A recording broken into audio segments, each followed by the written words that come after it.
أشهد أن لا إله إلا الله وحده لا شريك له وأشهد أن محمدا عبده ورسوله أما بعد فأعوذ بالله من الشيطان الرجيم بسم الله الرحمن الرحيم الحمد لله رب العالمين الرحمن الرحيم مالك يوم الدين إياك نعبد وإياك نستعين اهدنا الصراط المستقيم صراط الذين أنعمت عليهم غير المغضوب عليهم ولا الضالين.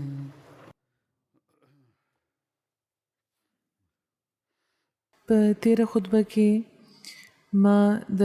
حضرت عمر د شهادت په لړ کې د حضرت عبید الله بن عمر او د حضرت عثمان د یو بل سره د جنگیدو ذکر کړی وو او دا هم مې ویلي وو چې لکه څنګه چې هغه روایت بیان کړی شوی وو چې دا یو روایت دی خو دا تر کومه پورې رښتونی روایت دی د نه خدای خبر دی چې د دوی دواړو ترمنځ جنګ شوی وو یا نه دې باره کې چې د نور تحقیق نه پسې چې کومې خبرې مخې ته راغلي دي هغه به بیانې کړم یو ځای کې دا ذکر ملو شوی دی چې حضرت عبید الله بن عمر چې کله حضرت عثمان سره جنګېدلی وو نو هغه وخت حضرت عثمان له د خلافت په مسند باندې فائز شوی مخکې هم دا بیان شوی دی چې د حضرت عبید الله اراده دا وه چې هغوی به نن هغوی به د مدینې یو قیدي هم ژوندی نه پرېږدي هغه ورځ او مهاجرین اولین هم د هغې خلاف یو ځای شوي وو هغوی منې کول هغوی له دړکه ورکوله خو هغوی چې که څه مې د به خدای زه به دوی ضرور وژنمه څومره قیدیان دي غلامان دي او هغوی مهاجرین هم په خاطر کې نه راوسته تر دې چې امر بن عاص مسلسل هغوی سره وو هغوی پسې وو او بیا هغوی توره خپله امر بن عاص ته په حواله کړه بیا سعد بن ابي وقاص هغوی له راغله پیاولو لپاره نو حضرت عبید الله بن عمر هغوی سره جنګ کړی وو جګړه کړې وه او لکه څنګه چې بیان شوي وو چې حضرت عثمان سره هم د هغوی جګړه شوې وه او خلک ترمنځ تللي وو د هغوی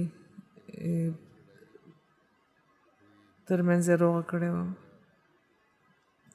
دا ذکر ملاویږي چې کله دا واقع شوی وه نو لا د حضرت عثمان بیعت نه و شوی یعنی حضرت عثمان تر هغه وخته خلیفه نه منتخب شوی لکه څنګه چې مخکې ذکر وشو همدغه شان دا اشاره هم ملاویږي چې حضرت عبید الله د دې نه پس ته بندیوان کړی شوي وو یعنی د حضرت عثمان د بیعت نه پس کله چې دوی خلیفه شو په خلافت باندې متمکن شو نو حضرت عبید الله د هغې مخې ته وړاندې کړی شو نو امیر المؤمنین د مهاجرینو او د انصارو یوه ډله وه هغې نه دا تپوس وکړو چې ماله وي د دغه تن باره کې ماله رای راکوي چې په اسلام کې رخنه جوړه کړې ده نو حضرت علي بن ابي طالب وفرمیل چې د ده پرېښودل د انصاف نه بعیده خبره ده زما رای دا ده چې دا دې ووژلی شي یعنې عبید الله بن عمر خو ځینې مهاجرینو چې هغوی دغه رای ناقابل برداشت شدت او سختی وګرځوله او دا و چې پرون عمر وژلی شوی دی نن د دوی زوی وژلی شي نو په دغه اعتراض حاضرین غمجن شوي وو حضرت علي بیا خاموشه شو خو بهرحال بیا حضرت عثمان دا غوښته چې په حاضرینو کې د څوک د دغه صورتحال د باره کې دی لاره روباسي مشوره دی ورکړي حضرت عمر بن عاص په دغه مجلس کې موجود و هغوی وویل چې خدای پاک تاسو د دین معاف ساتلی یعنی دا د هغه وخت خبره ده چې لا تاسو د مسلمانانو امیر نه وئ او چونکې دغه واقع ستاسو د خلافت په دور کې نه ده شوی نو ځکه په تاسو باندې دې ذمهواري نه راځي خو حضرت عثمان د دغه رای نه مطمئنه نه شو او هغوی بهتره دا وګڼله چې تاوان دې ورکړی شي نو هغوی دا وفرمیل چې زه د دغه مقتولینو ولی یم نو ځکه زه به تاوان به د خپل مال نه ورکوم تاوان به مقرر کړم او د خپل مال نه به ورکوم دا یوه رای د دې باره کې بیا د تاریخ تبری مطابق حضرت عثمان حضرت عبیدالله د هرمزان زوی ته په حواله کړی و چې هغه د خپل د پلار د قتل بدل کې د قصاص په طور باندې دی وژني خو د هغوی د هرمزان زوی هغوی معاف کړي وو او حضرت مسلم موعود په دې معاملې کې چې کوم تفصیل لیکلی دی د یو مسلې د حل په بیان کې چې آیا چې یو کافر چې مقتول وي نو د هغې په د قتل سزا مسلمان قاتل له ورکړی کېدی شي که نه نو دغه واقع موږ بیانه کړې ده د تېره خطبه کې چې کومه ما بیانه کړې وه خو دلته به وضاحت لپاره یو ځل بیا بیانه کړم حضرت مسلم موعود بیانوي چې په تبریک کې کومازبان بن هرمزان د خپل پلار د قتل واقع بیانوي هرمزان یو ایرانی رئیس و او مذهب نه مجوسی و او د حضرت عمر د خلیفه ثانی د قتل په سازش کې د شریکېدو شک په هغه شوی و او په دې باندې د دغه شک په وجه بغیر د څه تحقیق نه په جوش کې عبیدالله بن عمر لګې شوي و هغه یې وژلی و او د هغه زوی وایي چې په ایرانیان په مدینه کې یو بل سره یو ځای اوسېده لکه څنګه چې قاعده ده چې په بل ملک ته چې لاړ شي نو وطنیت زیات نمایان شي نو ورځ فیروز چې د حضرت عمر قاتل و هغه زما پلار سره ملاو شو هغه سره یو خنجر و چې د دواړو طرفونو نه تیره کړی و نو زما پلار د هرمزان زوی دا خبره بیانوي چې زما پلار هغه خنجر ونیولو هغه نه تپوس وکړو چې په دغه ملک ته د دغه خنجر نه څه کار اخلی دا خو د امن ملک دی په دې کې د وسلې څه ضرورت دی نو هغه وایي چې زه په دې د اوښانو د سرولو کار اخلم او چې کله د هغوی دواړو خپلو کې خبرې کولې نو چې هغوی لیدلي وو او چې کله حضرت عمر وژلی شو نو هغه دا خبره وکړه چې چا هغې لیدلي وو چې ما په خپله هرمزان لیدلی وو چې هغې دا خنجر فیروز له ورکولو نو په دې عبیدالله د حضرت عمر چې کوم کشري زوی وو هغوی وی زما پلار ووژلو او بیا چې کله حضرت عثمان خلیفه شو نو هغوی زه راوغتم او عبیدالله یې ونیو ما ته یې په حواله کړو او دا یې راته وویل چې زما زویه دا ستا د پلار قاتل دی او ته زما په نسبت په دې زیات حق لري نو ورشه دا ووژنه وی ما هغه ونیولو د ښار نه بهر راووتم په لاره کې به چې کم تنه ما سره ملاوېدو هغه به ما سره شو خو یو تن هم زما مقابله نه کول هغوی به ما ته صرف دونه خواست کولو چې زه دا پرېږدم نو ما ټولو مسلمانانو نه دا تپوس وکړو چې آیا زما دا حق دی چې زه دا ووژنم نو ټولو جواب راکړو چې او دا ستا حق دی چې ته دا ووژنې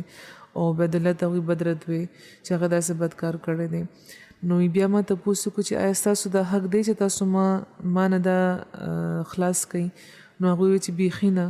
او بیا عبیدالله ته بد رد وی چې هغې د ثبوت نه بغیر د پلار وژلی دی نو په دې ما د خدای له خاطر او د خلکو له خاطر هغه پرېښودو او مسلمانانو د خوشحالۍ نه زه په خپلو اوږو اوچت کړم او قسم مې دی په خدای چې زه تر خپله کوره پورې د خلکو په سرونو په اوږو رسېدلی وم او هغوی زما قدم په ځمکه لګېدو ته نه پرېښودو د دغه روایت نه دا ثابته ده چې د صحابهو طریق عمل هم دا پاتې شوی و چې هغوی به د غیر مسلم مقتول چې کوم مسلمان قاتل به هغه له به د مرګ سزا ورکوله او دا هم ثابتېږي چې په کم مسلم چې څوک وژلی شوي وي دا قاتل به وژلی کېږي همدغه شان دا هم ثابتېږي چې د قاتل د گرفتارولو هغه له د سزا ورکولو اختیار هم حکومت لري ځکه چې دې نه د ظاهر ده دغه روایت نه چې عبیدالله بن عمر هم حضرت عثمان گرفتار کړي وو او هغوی د قتل لپاره د هرمزان زوی ته سپارلی وو نه د هرمزان وارث په هغې باندې مقدمه چلولې ول نه یې ګرفتار کړی و په دې ځای کې حضرت مسلم موعود فرمایي چې دغه شک ازاله هم ضروري ده چې د قاتل د سزا ورکولو لپاره د مقتول قاتل له سزا ورکولو لپاره هغه د مقتول وارثانو ته سپارل کېدی شي په حواله کېدی شي لکه څنګه چې حضرت عثمان کړو یا په خپل حکومت ته سزا ورکول پکار ده نو دا یاد لرل پکار دي چې دا یو جزوي معامله ده نو ځکه اسلام په هر زمانه کې د ضرورت مطابق د عمل لپاره دا پرېښې ده او چې کام خپل د تمدن د حالاتو مطابق چې کومه طریقه زیاته مفیده وګوري هغه خپلولی شي په دې کې هیڅ شک نشته چې دا دواړه طریقې په خاص حالاتو کې مفیدې وي دا حضرت فرمایي چې دا وضاحت کولو نه پس ته به زه د حضرت عمر څه نور واقعاتو ذکر کوم د وفات په وخت د حضرت عمر د الها او د انکسار څه کیفیت و دې باره کې د هغوی زوی روایت کوي چې هغوی خپل زوی ته دا ویلي وو چې زما کفن په سلسله کې به د میانه روانه کار اخلي که خدای پاک سره ما لپاره خیر وي نو هغه به دا به دې نه ښه لباس سره ما لپاره بدل کړي او که زه به دې نه بغیر څه یم نو هغه به دا ما نه واخلي او اخستو کې به تیزی کوي او دیم فرمایلو چې زما قبر باره کې به د میانه روانه کار اخلي که خدای پاک سره ما لپاره په دې کې خیر وي نو هغه به دا دومره فراخ کړي چې تر څو چې زما نظر ځي نو هغه به وي او که زه د دې نه بغیر څه یم نو هغه به دا په ما تنګ کړي او زما په خدای به ماتې شي او زما جنازې سره به څوک ښځه نه بوځئ او زما داسې ستاینه به نه کوئ چې کوم څیز په ما کې نشي دغه هغه به نه ستایي ځکه چې خدای ما زیات پیژني او چې کله تاسو ما بوځئ نو په بوتلو کې به تادی کوئ که ما خدای پاک سره ما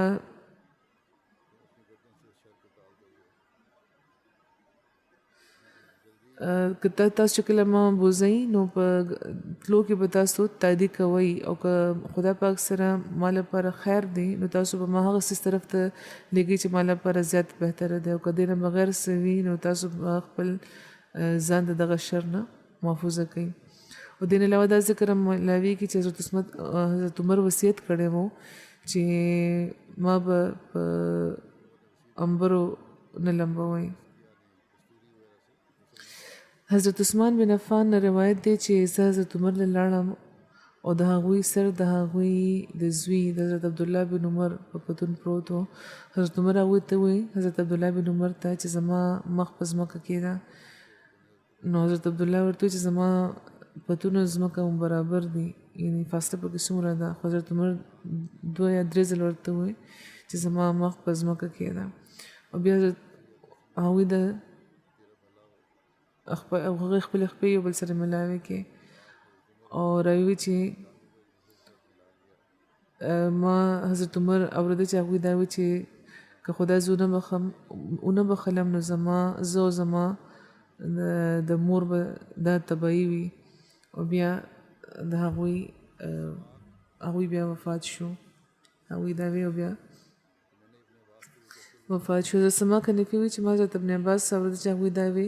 چې ما حضرت عمر ته وی چې خدای پاک ستاسو په ذریعه نوې ښارونه آباد کړي او ستاسو په ذریعه ډېر فتوحات ترلاسه شوي دي او فلانې کار ستاسو په لاس شوی دی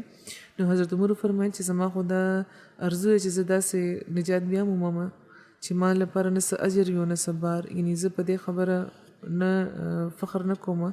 چې ما لوی کارونه کړي دي زما په وخت کې لوی فتوحات شوي دي بلکې د خدای پاک ویره او خشیت غالب دی او د خپل آخرت فکر ورته زید بن اسلم د خپل پلار نه روایت کوي چې کله د حضرت عمر د وفات وخت جوخت راغلو نو هغوی فرمایي چې تاسو د امارت باره کې په ما شک کوئ خو قسم دې په خدای چې زه خدا خوښوم چې داسې نجات بیا ومومه چې لا علی ولا علی چې نه په ما باندې څه عذاب وي او نه د ما لپاره څه جزا یا ثواب وي حضرت مسلم دې باره کې فرمایي چې حضرت عمر په شان انسان چې خپل ټول عمر د اسلامي ملت په غم کې په فکر کې هیر کړی و هغوی په هره موقع د اعلی نه اعلی قرباني کړی و خو د عمل په لحاظ چې کله د هغې د عمل په لحاظ د هغې قربانۍ د حضرت ابوبکر قربانو تر حده نه وې رسېدلې، خو د ارادې او د نیت په لحاظ ټولې برابرې وې. او چې کله حضرت ابوبکر وفات شو نو د حضرت عمر رضی الله تعالی عنہ د سترګو نوښ کې روانې شو. هغوی دا وایي چې خدای پاک دې په ابوبکر باندې برکت نازل کړي. ما خو ډېر ځل کوشش کړی چې هغې نه مخکې وځم خو کامیابه نه شوم. یو ځل رسول کریم صلی الله علیه وسلم فرمایلي چې مال راوړئ، نو ما خپل نیم مال یوړو او خیال مې دا کړو چې نن به زه د ابوبکر نه مخکې شم. خو ابوبکر ما نه مخکې هلته رسېدلی و چې کله او رسول کریم صلی الله علیه وسلم هغې سره چونکې رشته مو هغې خبرو چې د بوی څه نه یې پرېښي، نو ځکه هغوی تپوس نه کول چې ابوبکر په کور کې مو څه پرېښدي. نو هغوی ورته چې کور کې مې د خدای کور کې مې د خدای او د رسول نامه پرېښې ده. حضرت عمر دا ووایي او په ژړا شو، دا به وایي چې ها وخت هم زه د هغوی نه مخکې نه شوم. حضرت مسلمات فرمایي چې دا د هغې قربانۍ وې. حضرت ابوبکر رضی الله تعالی عنہ مخکې به هم قربانۍ ورکولې، خو چې کله خاص موقع راغله نو هغوی هر څه راوړه. یو طرف ته خدا خلک وو او بل طرف ته هغه خلک دي چې د خپل د مال لسمه برخه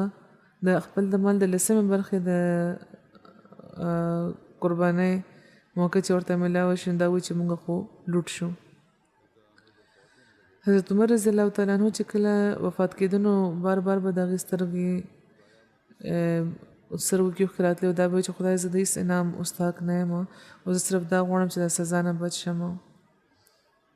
بیا د هغې د تدفین او د جنازې باره کې بیانېږي چې د هغوی زوی حضرت عبدالله هغوی لمبولی وو او ابن عمر نه دا روایت دی چې مسجد نبوي کې د حضرت عمر د جنازه شوې وه او حضرت صهیب د هغوی جنازې امامت کړی و او د هغوی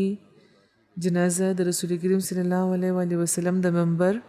او د روضې ترمنځ چې کوم ځای دی هغه ځای کې شوې وه. او د حضرت جابر نه روایت دی چې حضرت عمر په قبر کې کوزولو لپاره عثمان بن عفان، سعید بن زید، صهیب بن سنان او عبدالله بن عمر ورکوز شوي وو. او د هغې نه علاوه حضرت علي، حضرت عبدالرحمن بن عوف، حضرت سعد بن ابي وقاص، حضرت طلحه او حضرت زبیر بن عوام نامې هم راځي. حضرت مسیح موعود علیه السلام فرمایي چې د صالحینو سره جفت خښېدل هم یو نعمت دی. او د حضرت عمر رضی الله تعالی عنہ باره کې دا لیکلي چې په مرض الموت کې هغوی حضرت عایشې رضی الله تعالی عنها ته دا ویلي وو چې رسول کریم صلی الله علیه وسلم سره جفت د هغې قبر سره چې کوم جفت ځای دی هغه د هغې له ورکړی شي. نو حضرت عایشې د سر نه کار واخیستو، هغه ځای هغې له ورکړو. نو هغوی وفرمیل چې ما بقیلی هم بعد ذلک، یعنې دې نه پس اوس ما ته هېڅ غم نشته چې زه د رسول کریم صلی الله علیه وسلم په قبر سره جفت خښېږم. یو بل ځای کې حضرت مسیح موعود علیه السلام فرمایي چې کم تن ډېر په شوق د خدای پاک لمن سره ځان وتړي نو هغه بیخي هغه نه ضایع کوي، که د دنیا هر څیز د هغه دشمن شي. او د خدای پاک غوښتونکي د هیڅ قسمه نقصان او د تنګۍ مخ نه ګوري او خدای پاک صادقان بې یار او مددگار نه پرېږدي. الله اکبر. دې دواړو یعنې ابوبکر او عمر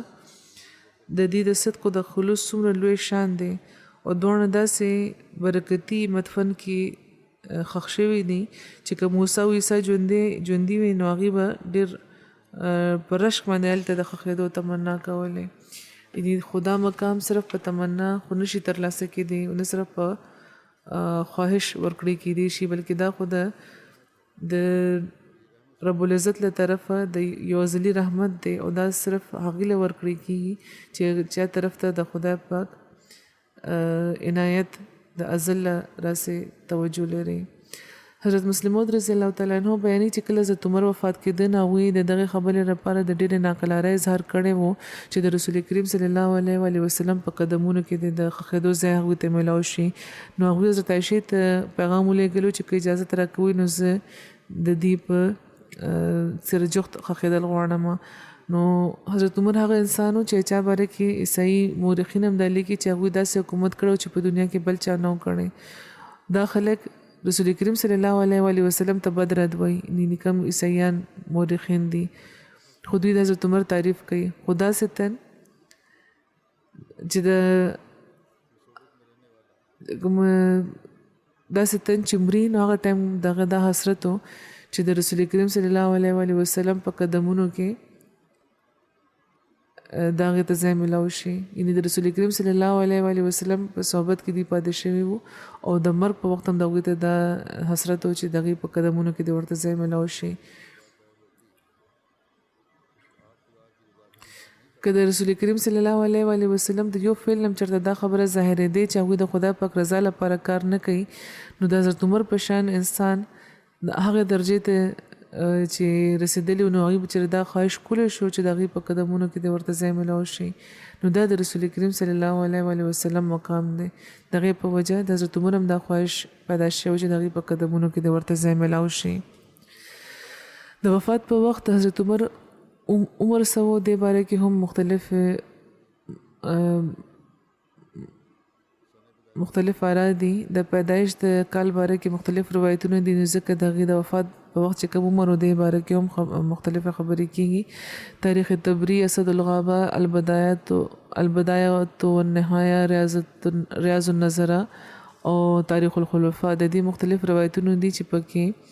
د دې عمر د 53 کال 55 کال 50 کال 59 یوشپېت 63 او 55 بیان شوی دی خو د مسلم او د ترمذی روایت مطابق دا غوي عمر 63 کال بیان شوی دی د حضرت انس بن مالک نه دا روایت دی چې د وفات په وخت د رسول کریم صلی الله علیه و آله وسلم عمر 63 کال وو او د ابوبکر هم 63 کال او د حضرت عمر هم د وفات په وخت عمر 63 کال وو د حضرت عمر د وفات په وخت د ځنې صحابه چې کوم تاثیرات دغه باره کې بیان شوی دي حضرت ابن عباس بیانوي چې د حضرت عمر جسد مبارک د جنازې لپاره کې خدای شو خلک راغ د غوي ګیر چا پیرو درې ده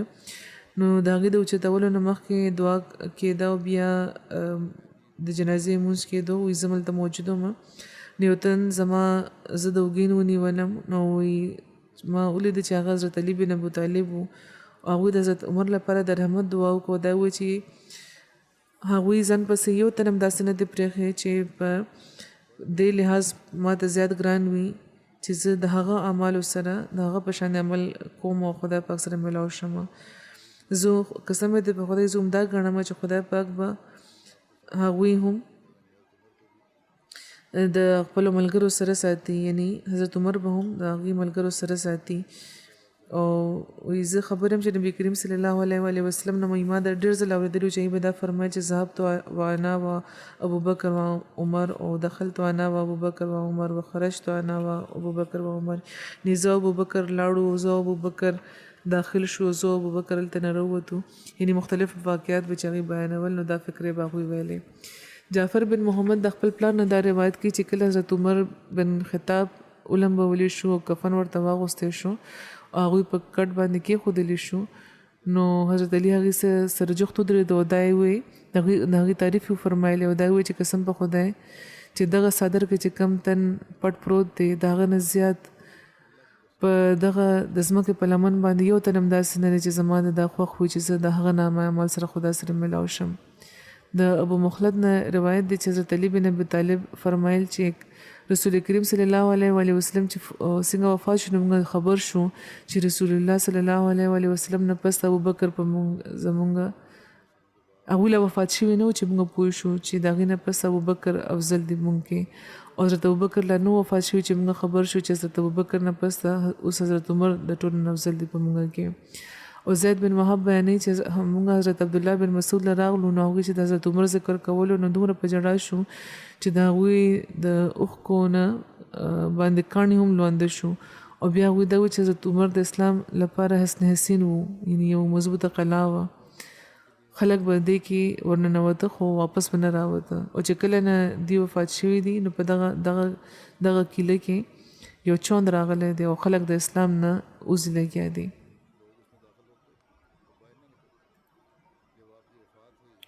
ابو وائل نے روایت دی چې حضرت عبد الله بن مسعود وی چې د د حضرت عمر علم کو که د تلې په یو پلړه کې کېښودلی شي نو باقي د ټولو انسانان او د باقي د ټولو انسانانو علم په بل تله کې نو د حضرت عمر تله به درنه وي. ابو ویل چې ما د دې ذکر ابراهیم ته سره وکړو نو هغه وایي چې قسم په خدای همداسې و. عبدالله بن مسعود دې نه مخکې دام وی چې کله حضرت عمر وفات شي نو هغوی وایي چې د علم لس برخو کې 9 برخې لاړې. او حضرت انس وایي چې کله حضرت عمر بن خطاب شهید شو نو حضرت ابو طلحه وایي چې په عربو کې یو د ښاري یا د یو د کلیوال کور همداسې نه دی چې د حضرت عمر په وفات ورته نقصان نه رسېدلی، یعنې دومره به هغوی مدد کولو نو دومره به خلک متاثره شوي وي. حضرت عبدالله بن سلام د حضرت عمر د جنازې نه پس ته د هغوی کټ سره هغوی ودرېده او دا وایي چې یو مره تاسو څومره ښه زموږ اسلامي رور وایي، د حق لپاره سخي وایي او د باطل لپاره بخیل وایي، د رضامندۍ اظهار په وخت به تاسو راضي وایي او د غصې په وخت به تاسو غصه به تاسو کوله، پاک نظر و تاسو او عالی ظرف و، بې ځایه تعریف به تاسو نه کولو او نه به غیبت کولو. او یو روایت کې دا راغلی چې کله د حضرت عمر په وفات باندې حضرت سعید بن زید جړل نو چا ورته وویل چې یا ابوالور تاسو ولې جاړئ؟ نو هغوی وایي چې زه اسلام لپاره جاړم. یقینا د حضرت عمر په وفات باندې اسلام کې یو رخنه پیدا شو چې تر قیامته به ډکه نه شي. حضرت ابن عمر بیانوي چې د رسول کریم صلی الله علیه وسلم په ژوند کې به موږ وی چې د نبی کریم صلی الله علیه وسلم په امت کې د هغوی نه پس د ټولو نه افضل ابوبکر دی، بیا حضرت عمر، بیا حضرت عثمان رضی الله عنهم. حضرت حذیفه وی چې د حضرت عمر په دور کې د اسلام مثال د هغه تن په شان دی چې مسلسل د ترقۍ په لار روان وي او چې کله هغوی شهید شو نو هغه دور شاکه او مسلسل بیا شاته روان دی. د حضرت عمر د ازواج او د اولاد باره کې بیان شوي دي چې د هغوی په مختلفو وختونو کې 10 ښځې وې چې ترې 9 زامن او 4 لوڼه پیدا شوي وو او په دې کې یوه حضرت حفصه رضی الله تعالی عنها د سعادت ملو شوی د رسول کریم صلی الله علیه وسلم د زوجیت،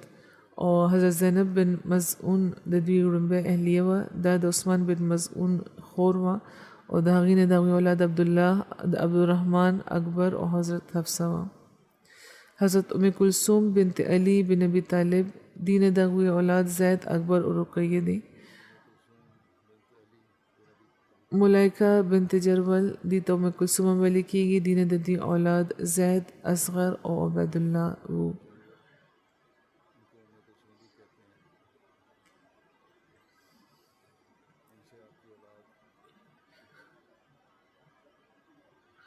قریبه بنت ابو امیہ مخزومی، ملائکه او قریبه ایمان نه قبول کړی نو ځکه حضرت عمر په 6 هجري کال کې دوی دواړو له طلاق ورکړی و. حضرت جمیله بنت ثابت د دوی نامه آسیه وه خو رسول کریم صلی الله علیه وسلم د دوی نامه بدله کړې وه، جمیله یې ایښې وه. دا د بدري صحابي عاصم بن ثابت خور وه او دین د هغوی اولاد عاصم و. لوحیه نه د دوی اولاد عبدالرحمن او اوسط دی.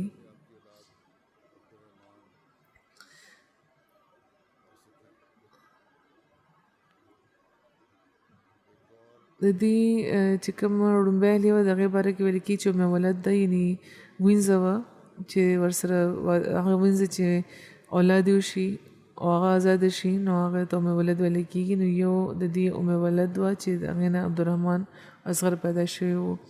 حضرت ام حکیم بنت حارث نه د هغې اولاد فاطمه وه او فقهه نه د هغې اولاد زینب وه. حضرت عاتقه بنت زید دینه د دې اولاد ایاز د دې زوی و. مشهور مستشرق ایډورډ ګیبن لیکي د حضرت عمر په تعریف کې چې په پرهیزګارۍ کې او په عاجزۍ کې حضرت ابوبکر د حضرت عمر د حضرت ابوبکر نه کم نه وو. په پرهیزګارۍ کې او په عاجزۍ کې د هغوی خوراک د اوربشو روټۍ او کجورې به وې او اوبه به هغوی څښل دغه د اوبه د هغوی مشروب وو او هغوی به خلکو ته تبلیغ په دغه حال کې کولو چې د هغوی چغه وه چې د 12 زیونو نه شلېدلې وه او ایراني ګورنر چې دغه فاتح له خراج عقیدت وړاندې کولو نو هغه لیدلو چې هغوی په مسجد نبوي پوڼۍ دی پای کې د مسکینانو سره اوده کېږي معیشت د آزاد خیالي منبع وي او په آمدنۍ کې اضافې نه پس عمر د دې قابل و چې د مخلصینو چې کوم د حالو د ماضي خدمات دي دغې په وجه هغوی له د وظیفې منصفانه او مستقل نظام قایم کړي خو دوی د خپلې وظیفې نه بې نیازه وو هغوی د نبی کریم صلی الله علیه وسلم تر عباس د ټولو نه مخکې د ضرورت لپاره وظیفه مقرره کړه 15,000 درهمه یا د سپینو زرو ټوکړې وې او د بدر کې چې کم صحابه شامل شوي وو هغې کې هر چا لپاره دوی 15,000 درهمه وظیفه مقرره کړې وه او د نبي کریم صلی الله علیه وسلم چې کم نور صحابه وو هغې له به دوی هر کال د انعام په طور باندې 3,000 د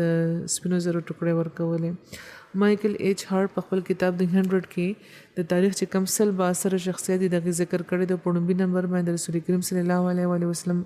ذکر هغه کړی دی په دغه کتاب کې په 250 نمبر باندې د حضرت عمر رضی الله تعالی عنہ ذکر دغه لیکي چې عمر بن خطاب د مسلمانانو دویم خلیفہ او غالبا د مسلمانانو د ټولو ناظم خلیفہ وو هغوی د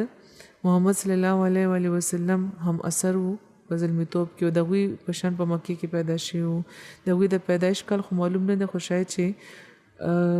1580 عیسوي کال ته جوخته زمانه وه او په سر کې عمر د محمد صلی الله علیه وسلم او د هغوی د نوي دین او د هغوی د ټولو نه سخت دشمنانو کې شامل وو خو ناڅاپه بیا هغوی اسلام قبول کړی وو او بیا د هغوی په مضبوط ترین حمایتیانو کې شامل وو او د سنت پالس د عیسائی کېدو سره د دې حیرت انګیزه مشابهت دی او دوی د رسول کریم صلی الله علیه وسلم ډېر جغت مشیرانو کې شامل وو تر وفاته پورې همداسې وو یعنې د رسول کریم وفاته پورې او په 622 عیسوي کال کې چې رسول کریم صلی الله علیه وسلم د خپل جانشین نامزد کولو نه بغیر وفات شو نو عمر په فوري طور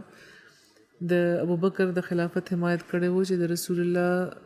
جوخت ملګری وو او د هغې څخه وو او د هغې په وجه د اقتدار چې کم کشمکش و هغه وځنډېدو دا تن په خپل انداز کې لیکي لګیا دي دا منلې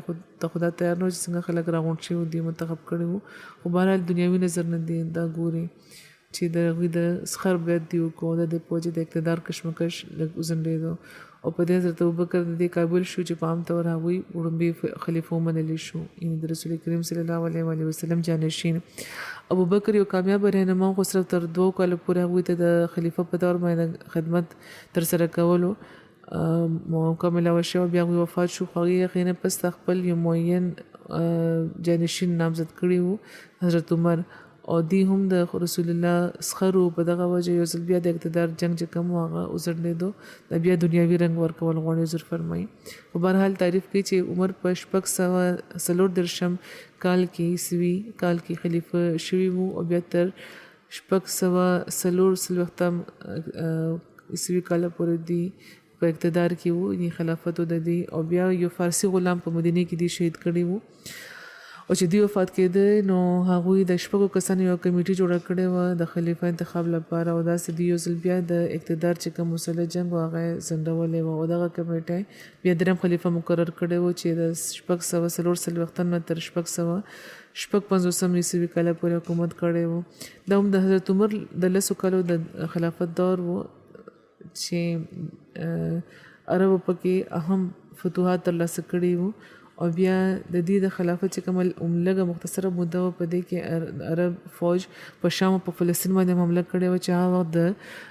بازنطیني سلطنت برخه وو او د یرموک په جنګ کې چې کال 630 عیسوي کال کې شوی وو عربیانو د بازنطیني افواجو خلاف داسې فتح ترلاسه کړه چې د هغې املا پرې ماته شوه او دمشق هم یو په دغه کال فتح شوی و یروشلم هم د 2 کلونو پس بیا وسله ایښې وه او په 1601 عیسوي کال پورې عربو ټول فلسطین او شام فتح کړی وو او د موجوده دور چې کوم ترکی دی دغه طرف ته ورمخکې کېده او په 1609 عیسوي کال کې عرب فوجونه په مصر کې داخل شوي وو چې د بازنطیني حکومت د لاندې وو 3 کالو کې دننه عرب په مکمل طور مصر باندې فتح ترلاسه کړی وو په عراق باندې د عربو حمله چا وخت د فارسیانو د ساساني سلطنت یوه برخه وه دا د حضرت عمر د خلافت نه مخکې شروع شوې وه او د عربو چې کومه کلیدي فتح وه هغه په جنګ قادسیه کې چې 630 عیسوي کال کې د کامیابۍ په صورت کې د حضرت عمر د خلافت په دور کې شوې وه او په 631 عیسوي کال پورې ټول عراق د عربو په قبضه کې راغلی او بیا تر دې بس نه دی بلکې عربو بیا په فارس باندې حمله کړې وه او د نهاوند په معرکه کې 642 عیسوي کال کې هغوی آخري ساساني باچا چې کوم فوجونه دی هغې له فیصله کن شکست ورکو او چې کله د حضرت عمر وفات کېدو یعنې 640 کې نو د مغربي ایران ډېره برخه د دې په قبضه کې راغلې وه او د حضرت عمر د وفات په وخت هم د عربو د فوجونو جوش نو سوړ شوی په مشرق کې هغوی ډېر زر د فارس فتح مکمله کړه بیا په مغرب کې هغوی شمالي افریقې طرف ته ور روانو یعنې لیکي چې تر څو چې د حضرت عمر د فتوحاتو د وسعت اهمیت دی نو دغه شان دغه فتوحاتو د پایدارۍ هم اهمیت دی او که د ایران آباد اسلام قبول هم کو خو آخر بیا هغوی د عربو د حکمرانۍ نه ازادي ترلاسه کړه خو شام عراق او مصر داسې نه کړي بلکې هغې بیخي د عربو په تهذیب کې یو شان شو او تر نن هم دا صورتحال دی وی بېشکه چې عمر پالیسۍ جوړې کړې د پالیسۍ جوړولې به چې دې لپاره چې دغه عظیم سلطنت انتظام وکړی شي چې د دوی فوجونو فتح کړي دي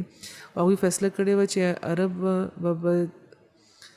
چې کوم علاقې فتح کړي دي هغې کې به دوی ته یو خصوصي فوجي مقام ترلاسه وي او دوی به د مقامي خلکو نه لرې په دغه ځایونو کې اوسېږي چاونیانو کې او محکومه چې کوم خلک وو هغوی به یو جزیه ورکوله خو باقي به هغوی ته مکمل امن او امان ترلاسه او دې نه علاوه د دوی به نوره څه ذمهواري نه وه او خصوصا د اسلام قبلولو لپاره به هغوی نه مجبوره کړې کېده هغوی به نه مجبوره چا به نه مجبوره کول چې هغوی اسلام قبول کړي دې نه دا ثابتېږي چې د عربو چې کوم مهمات وو هغه د مقدس جنگونو نه زیات د قومي نوعیت او مذهبي عنصر پکې مکمل طور باندې مفقود نه وو خو د عمر کامیابۍ بېشکه متاثرونکي دي د رسول کریم صلی الله علیه وسلم نه پس د اسلام په خپرولو کې د هغوی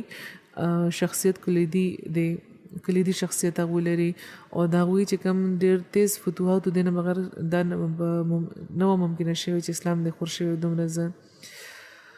او د حضرت عمر په دور کې دا ټول علاقې فتح کړې شوې بېشکه چې رسول کریم صلی الله علیه وسلم یو اهم محرک و خو د هغوی د ټولو ترکیاتو چې کوم دغه دی کې د عمر کردار نظر اندازه کول غلطي وي او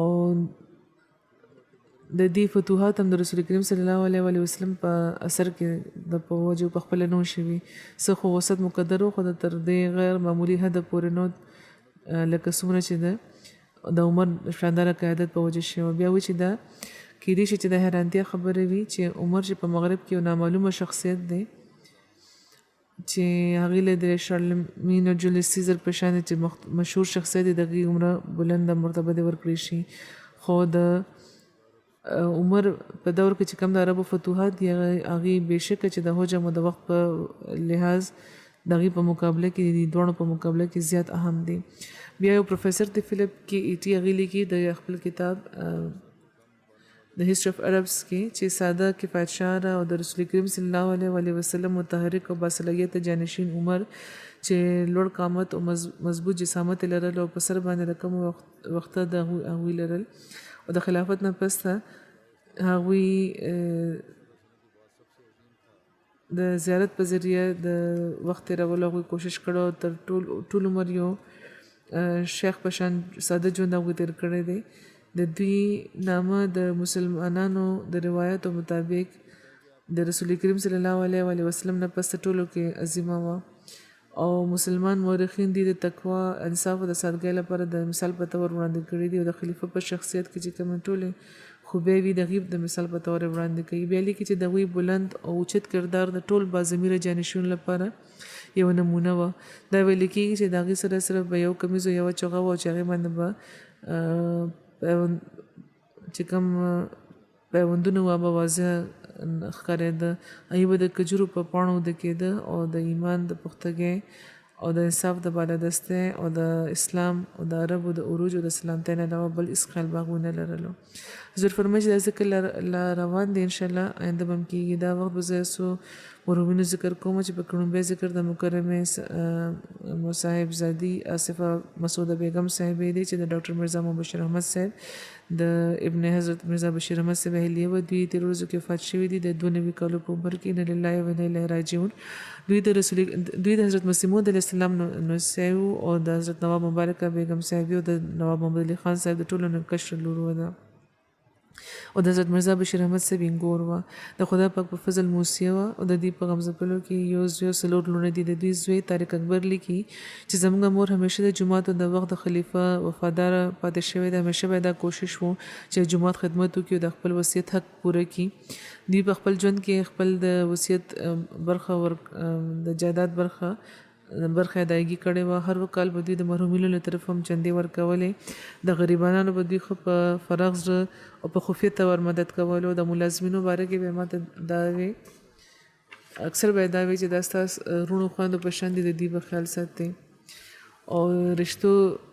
د خیال ساتلو به دوی کوشش کول او دا به کوشش چې د تکلیفونه رسي د منځونو پابند وه د خدای او د بندګانو حقونه دوی پوره کول د دوی ګور نعیمه صاحب لیکي چې کله امریکې کې زموږ د کور تعمیر مکمل شو دوی فرمایل چې دغه کور کې د سامان راوړو نه مخکې د هرې کمرې هر ګوټ کې به نفلونه کې او بیا وایي چې زما مور چې کله وفات شو نو ماته دا وایي چې ته دا ونه ګڼې چې اوس ته د بې موره نو زه ستا مور یم او واقعي د دې مینه ناک شخصیت او دعاګو شخصیت مال د لونو نه زیات مینه راکړې وه بیا همیشه به دوی دا نصیحت کولو چې خلافت سره به چېرې تعلق نه پرېږدئ حضور فرمایي چې ما سره چې کومه رشته وه مختلفې رشتې وې د دوی ځکه چې زما د نیا خور هم وه د بلې مور نه او په دغه لحاظ نیا هم زما بللی کېده او د مور له طرفه هم او د پلار له طرفه هم ترورولي هم وه خو وایي چې دا ټولو رشتو نه باوجود دوی دا وایي چې صرف د وخت د خلیفه په طور باندې د دې تابعداري کوم او صرف دا خبره نه ده بلکې او دا صرف حضور فرمایي چې خبرې نه دي بلکې دوی واقعي هغه تعلق چې خلافت سره چې کوم تعلق دی هغه په وفا پوره کړی و ډېر په کثرت به دوی صدقې او خیراتونه کول د طریقې چې جدید چې کومه چنده وه د مشرانو او د استادانو بلکې ان تر دې چې د قادیان چې کوم ملازمینو د هغې له طرفه به هم ورکوله او چې ملازم به چې کله رخصتېدو نو هغې ته به ډېر څه ورکولو رخصتولو به او دا به مې چې که څه غلطي موږ نه شوي نو معاف که راته د دوی یوه لور د شاید هغه وایي چې وړوکوالي راسې زموږ مور د خدای پاک سره زموږ تعارف کړی و او دا به وي چې د سپلو تسمم د خدای پاک نه غواړي که په کاره وي او په دعاګانو زور کوي او د خلافت د احترام طرف ته به ډېر تلقین کولو او چې کله هم د خلافت د انتخاب وخت به راتلو نو دا به وي چې څوک هم چې خلیفه منتخب شي د هغه به کامله فرمانبرداري کوي او د هغې اطاعت به کوي او دا به وي چې دا هم دعا کوي چې د حضرت مسیح موعود علیه السلام د وجود یو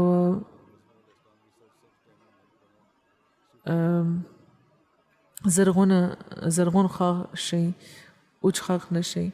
او چا لپاره د تندک خوړو سبب جوړ نشي بیا د دې لور نصرت جهان لیکي چې د وړوکوالي راسې د تربیت په اړخ به دوی همیشه د نظر وړاندې ساتلو قرآن به چې ویلو نو چې په یو آیات باندې به ودرېده نو موږ ته به دغې مطلب هم بیا ښودلو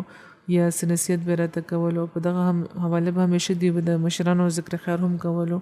او ډېر نصیحتونه به دوی موږ ته کیسې به هم دوی موږ ته کولې نصیحت آموزه کیسې به دوی ته یاد وي هغه به اکثر موږ ته دوی کولې د ضلع لاهور د لجنه صدر فوزیه شمیم صاحب چې د نواب عبدالحفیظ بیگم صاحبې لور د هغوی دا وایي چې غیر معمولي ښځه وه. کله به هم چې چندې تحریک کېدو نو دوی ته به شرع صدر کېدو، ښه په فراغ زړه به دوی چنده ورکوله. کله به د زباني او کله په چټ باندې ولیکل او د چندې واده به یې وکړه او ډېرې زیاتې پیسې به دوی په چندې کې ورکولې او ورسره به یې دا هم وي چې چېرته ذکر د دې نه دی پکار.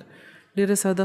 ښځه وه، په خپل ذاتي معاملاتو کې ډېره ساده وه، بلکې ځینې خلکو به دوی ګڼل چې دا شومه ده، خو دوی پخپله به ساده وو، خو صدقې او خیراتونو کې به د دوی لاس ډېر فراخ و. جومات لپاره وایي چې یو ځل ما ورته تحریک کړی و د چندې لپاره، په خپل علاقه کې دوی ته ذکر کړی نو دوی ډېر لوی رقم تقریبا 1 کروڑ روپۍ دوی ماله د چندې لپاره رالېږلې وې. بیا د دوی نه سیده راضیه وی ډېرې ښې خبرې او هدایتونه به دوی وړوکوالي راسې موږ ته کول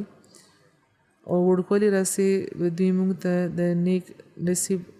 کار دپاره د دعا تلقین کولو او د نیک خاوند ملاوېدو لپاره د دعا تلقین به دوی موږ ته کولو. دا به وي چې واړو نو شرمېدو به نو دوی وایي چې خدای پاک سره هېڅ شرم نه دی پکار او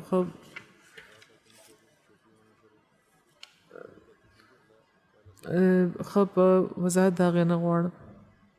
او دیني کتابونه به دوی باقاعدګۍ سره لوستل او اکثر د ګاډي کې د سفر دوران به دعاګانې او دعایي شعرونه به دوی ویل. خدای پاک د دوی سره د مغفرت او د رحم سلوک وفرمایي او د دوی اولاد ته او را روان نسل ته هم د دوی په قدمونو د روانېدو توفیق ورکړي. بیا بل ذکر دی د محترم مکرمه کلارا آپا صاحبې چې د رولانس ساين حیف صاحب اهلیه وه، سابق امیر جماعت چې دی د قزاقستان 13 میاشتې وفات شوی دی. نه لله و نه الیه راجعون. عطاورب چیمه صاحب چې د قزاقستان مبلغ دی، هغوی لیکي چې کال 1994 یا 95 کې دوی د بیعت توفیق ترلاسه کړی و. د قزاقستان د یو ډېر معروفه کورنۍ سره دوی تعلق لرل او د دوی خاوند محترم رولند ساين بایف صاحب د قزاقستان د جماعت لومړي امیر وو او د جمهوریت د صدر مشیر هم پاتې شوی دی او د قزاق ژبې معروف ادیب هم دی. پخپله کلاره صاحب هم ډېره ښه مترجمه او مصنفه وه. د قزاقستان کې د جماعت د قیام سره د دوی او د دوی د خاوند په سر ده. محترمه کلاره صاحبې د قرآن د قزاق ژبه کې ترجمه هم کړې وه چې چاپ شوې خو نه ده. بهرحال خو جماعت سره دې نه د جماعت سره چې کومه د دوی مینه ده هغه آیا نه ده چې څنګه هغوی دا غوښته چې په احمدیت په قزاقستان کې خور شي او دې لپاره هغوی تر خپله وسه ښه کوشش هم کولو. مقامي چې کوم ملایان و هغوی به مخالفت هم کولو. د دې د خاندان ذکر کې هم د دې خبرې ضرور کول چې دی احمدیان دي او قزاقستان کې احمدیت راوستونکي هم دا خلک دي. مرحومه کلاره صاحب د دې لور د مربه ساسین بایبا هغوی لیکي چې ډېر ښه ترجمه به دوی کوله، ډېر اړخونه لرل د دوی شخصیت او مضبوط شخصیت دوی لرل او ډېر صفا او روښانه کردار دوی لرل. په کال 1995 کې په لندن کې د قزاقستان چې کوم ثقافتي مرکز و هلته هغوی د هغې بانیانو کې دی شامل دي او ملته هغوی د یو کتاب لیکلی و، ملته هغوی د جومات نه معرفي شوي و، د حضرت مسیح رابعې په لاس باندې بیعت کړی و او وایي چې هغې ماشومانو لپاره صرف مور نه وه بلکې هر څوک به چې هغې د مدد لپاره یا مشورې لپاره راتله نو هغې لپاره دوی د مور درجه لرله. نورم طابق صاحب لیکي چې د جومات د ټولو ظلمو لپاره او عمومي طور باندې ټول چې کوم د قزاقستان جومات د هغې لپاره د مور حیثیت لرلو. وایي ما د 10 کالو په موده کې د کلاره صاحبې هغه دور لیدلی دی چې په وړومبي 3 کالو کې دوی ډېر جوش او جذبې سره او بعض اوقات د یو غر په شان د جومات د دفاع او د جوماتي خدمت لپاره به دوی مصروفه وو. د دوی عمر، بیماری او د نورو معاملاتو او د کتابونو د تیاری په وجه دوی وروسته بیا مصروفه شوي وو، خو د زړه نه همیشه به دوی په دغه کوشش کې وو چې جومات دپاره د زیات نه زیات کار وکړي او خلافت او جومات سره د همیشه مخلصه وي. بیا رولان صاحب وایي چې کلاره په قزاقستان کې د یوې اوږدې مودې نه د حب الوطنۍ او د ملک او د کام لپاره بیا دوی لیکي چې رولان صاحب او کلارا دوی دواړه د قازقستان کې د اوږدې مودې راهیسې د بلوطنۍ په ملکو د کام لپاره د اعلی ترین ترکین نښه ګڼل کېږي. د دوی رولان صاحب چې کومې کامیابۍ دي دغې لویه برخه د کلارا صاحبې په وجه ده او دوی د جماعت احمدي قازقستان لپاره صرف یو متحرک د لجنه صدر نه و بلکې د جماعت احمدي د وړومبي امیر استاد هم و. دوی وی چې ما ده دا یاد چې څنګه په کال 1996 نه تر 99 پورې او دینه پس هم ډېره موده پورې دوی ډېر په ښه طریقه د جماعت په مشن هاوس کې د لجنه چې کم هفتهوار کلاسونه به وو هغې کې به دوی د لجنه حاضري یقیني جوړوله او په دې کې به هغوی لجنه به د مربیانو نه به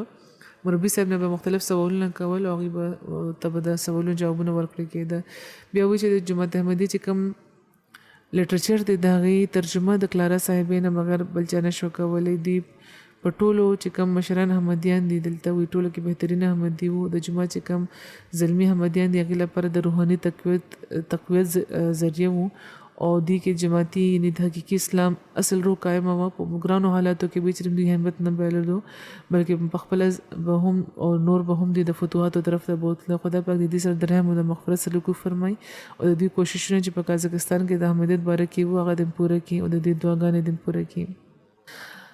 بل ذکر دی د وینګ کمانډر عبدالرشید صاحب چې تیره میاشت وفات شوي وو. ان لله و انا الیه راجعون. د خدای پاک په فضل موسی وو. د دوی زوی فاروق صاحب لیکي چې د دوی والد نامه بابو شیخ عبدالعزیز و چې سیکرټري مجلس کارپرداز وو. د دوی تر خان صاحب فرزند علي خان صاحب چې حضرت مسلم موعود رضی الله تعالی عنہ د جماعت په تاریخ کې وړومبی امیر جماعت لاهور مقرر کړی وو. د دې پلار په خپل ځوانۍ کې په خپله د مسلم موعود رضی الله تعالی عنہ په لاس باندې بیعت کړی وو او خپل د پلار باره کې دی وی چې زه خپل د پلار واحد اولاد وم. مخکې د هغوی واده شوی وو د رشید صاحب د والد خو د احمدیت قبلولو په وجه د هغې ښځه لګې شوي دوی پرېښي وو. د لوڼو سمیت د دوه لوڼو سره یې دوی پرېښي وو او بیا د دوی بل واده شوی وو هغې نه رشید صاحب پیدا شوي وو. دوی وایي چې ډېر تابعداره وو. د مور پلار همیشه به خدمت کولو او تابعداري به یې کوله هره خبره به یې د هغوی منله. تر پارټیشن هم پورې دوی د دې والد صاحب په قادیان کې تعلیم ترلاسه کړی وو او بیا د هندوستان د تقسیم نه په موقع د نورو قافلو سره دوی قادیان نه لاهور ته راغله او بیا د یو څو کورونو سره دوی خپل د دې مور پلار ربوی ته لاړل ته آباد شو او بیا کال 1954 ته سره جوخت هغوی پر فورس کې کمیشن ترلاسه کړی و او بیا په مختلفو ایربیسونو باندې دوی تعینات او چېرته هم چې دوی تلل نو احمدیت ښه اظهار به دوی کولو. لیبیا کې هم دوی په ډیپوټیشن باندې پاکستاني حکومت له طرفه لیږلی شوي وو باوجود له دې چې د دوی په فایل باندې لیږلی شوي وو چې دا قادیانۍ دې نه شي تللی خو د دې افسر بیا هم دوی لیږلي وو چې ما د ستا په شان افسر بل څوک نه ښکاري. د دوی چې والد صاحب به وی چې یو ځل د پاکستان چې کوم په لیبیا کې سفیر دی هغه سره زموږ ملاقات و نو چې د دفتر ته لاړو نو یو طرف ته په عربۍ ژبه کې د جماعت خلاف کتابونه پمفلټونه پراته وو. نو رشید صاحب ډېر په جرئت د سفیر نه تپوس وکړو چې دا ولې او دا ولې ایښي دي دا څه دي ولې مې ایښي دي. نو هغوی ورله جواب ورکړه چې دا هر څه لغویات دي فکر یې مه کوه د ضیاءالحق د حکومت له طرفه دا چاپ شوي دي موږ ته رالیږلي شوي دي چې موږ په خپل ملکونو کې تقسیم کړو او ټولو عربو سفارت خانو ته دا لیږلي شوي دي. بیا وایي چې په کال 1982 کې د دوی په یو ریپورټ باندې حضرت خلیفة المسیح رابع سپین ته راغلي وو نو هلته حضرت خلیفة المسیح رابع د لیبیا امیر جماعت مقرر کړي وو په خپل لاس هغوی خط لیکلی وو نو دوی د لیبیا وړومبی امیر جماعت وو. د مونځونو ادایګي خو خیر وه دا د یو مؤمن فرض دی. د قرآن تلاوت به هم دوی کولو د چندې به هم دوی باقاعدګۍ سره ورکولې. د خپل د وفات نه مخکې خپل چې کومه حصه آمد و هغه دوی ورکړی وه او وقف جدید ورته طریقې چې دي چندې به هم خپلې مو د مشرانو له طرفه هم دوی ورکولې او دوی وایي چې د حضرت خلیفة المسیح ثاني یوه واقعه بیانه کړې ده چې خپل زوی ته یې لیکلي و چې د ربوی په شروع ورځو کې په یو موقع خلیفة المسیح ثاني رضی الله تعالی عنه دوی راوښتي وو د اوړی وو د ګرمۍ ورځې وې نو چې کله زموږ والد صاحب کمرې ته ور داخل شو نو حضور په لاندې په چټۍ باندې ملاست و چې کله هغوی پاسېده نو د هغې په بدن باندې د چټۍ نشانونه موجود وو. وایي د دغه خبرو په وجه وایي زموږ د ماشومانو په زړه کې هم د خلافت محبت او د اطاعت ډېر تعلق پیدا شوی او ډېر اثر شوی و.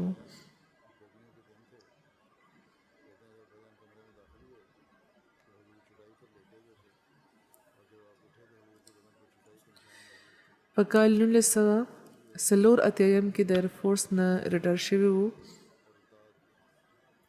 د سکواډرن لیډر په عهده او بیا په ربوی کې دوی مستقل سکونت اختیار کړی وو او د صدر عمومي او د قضا په دفتر کې دوی سموده کار کړی وو. غریب پروره انسان وو. د هر چا د ضرورتونو خیال به دوی ساتل او دا به وی آخري وصیت هم هغوی دا کړی وو چې د غریبانو خیال به ساتئ. خدای پاک د دې سره د مغفرت او د رحم سلوک فرمایي او ماشومان له توفیق ورکړي چې د دې نیکۍ د جاري وساتي. بیا بل ذکر دی د مکرمه زبیده بیگم صاحبې چې د کریم احمد نعیم صاحب د امریکې اهلیه وه. دی هم تیره میاشت وفات شوي دي. ان لله و انا الیه راجعون. دوی د حضرت ډاکټر حشمت الله خان صاحب د کشري ګور وه او دوی د خلافت عاشقه و مرحومه د خلافت عاشقه و نیکه او مخلصه ښځه وه. خدای پاک په فضل موسیه وه. په غم څپلو کې 3 زامن او 2 لوڼه شامل دي. د دوی یو زوی منم نعیم صاحب چیرمن دی د هیومانیټي فرست په امریکې کې او دا د ډاکټر عبدالمنان صدیقي صاحب خواښې وه. د دوی لور امت الشافي چې د ډاکټر منان صدیقي صاحب اهلیه ده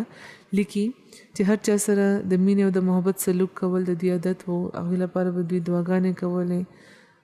مخلصې مشورې به ورکولې، د غریبانو مدد به دوی کولو.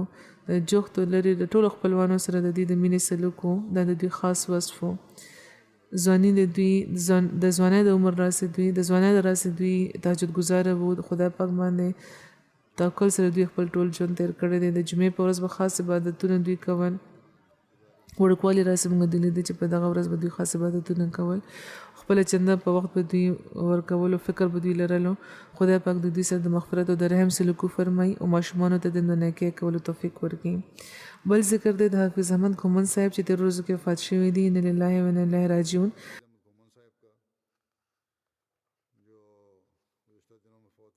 د قرآن ترجمه او د تفسیر لوستو دوی خاص شوق لرلو. همدغه شان د حضرت مسیح موعود علیه السلام د ټولو کتابونو دوی مطالعه کړې وه. په ربوی کې دوی ته د دینی خدمت هم موقع ملاوه شوې وه. د وخت ډېر زیات پابنده وو، مهمان نوازه وو. ماشومانو سره به دوی د شفقت سلوک کولو. ډېر ساده مزاج لرلو او محنتي انسان وو. په ژبه باندې په خوله باندې هر وخت د خدای پاک ذکر به وو. د خلکو همدردي د دوی یو ډېر نمایانه وصف و. په خپله به دوی ځان په تکلیف کې واچولو او نور له به سکون ورکولو. مرحوم د خدای پاک په فضل موسی وو. په غم ځپلو کې د اهلیې نه علاوه 3 زامن او 3 لوڼه شامل دي. د دوی یو زوی او د دوی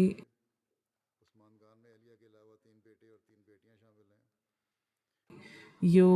زوم کاشف حمید باجوه دلته زموږ PS دفتر کې دا وخت د مربي په تور کار کوي. د دوی لور امت القدس وایي چې عاجزي او انکساري دوی کې ښه کوټلی ډک وو او لباس به د دوی ساده وو، کورم ساده، خوراک هم ساده. تفاخر نه همیشه لرې تښتېدو. همیشه د غریبانو د مدد خیال به دوی ساتلو. د وسایلو نه باوجود به دوی په ځان باندې کم خرچ کولو او په نورو باندې په غریبانو باندې به دوی زیات خرچ کولو. خدای پاک د دوی سره د مغفرت او د رحم سلوک فرمایي او د دوی اولاد ته د دوی د نیکۍ جاري ساتلو توفیق ورکړي.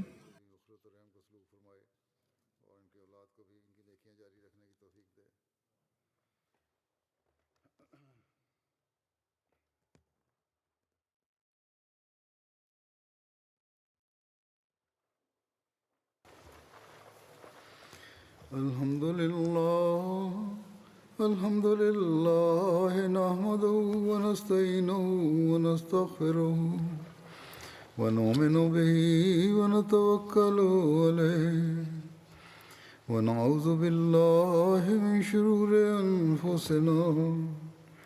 ومن سيئات أعمالنا. من يهده الله فلا مضل له ومن يضلل فلا هادي له. ونشهد أن لا إله إلا الله ونشهد أن محمدا عبده ورسوله. عباد الله رحمكم الله إن الله يأمر بالعدل والإحسان وإيتاء ذي القربى وينهى عن الفحشاء والمنكر والبغي يعظكم لعلكم تذكرون اذكروا الله يذكركم وادعوه يستجب لكم ولذكر الله أكبر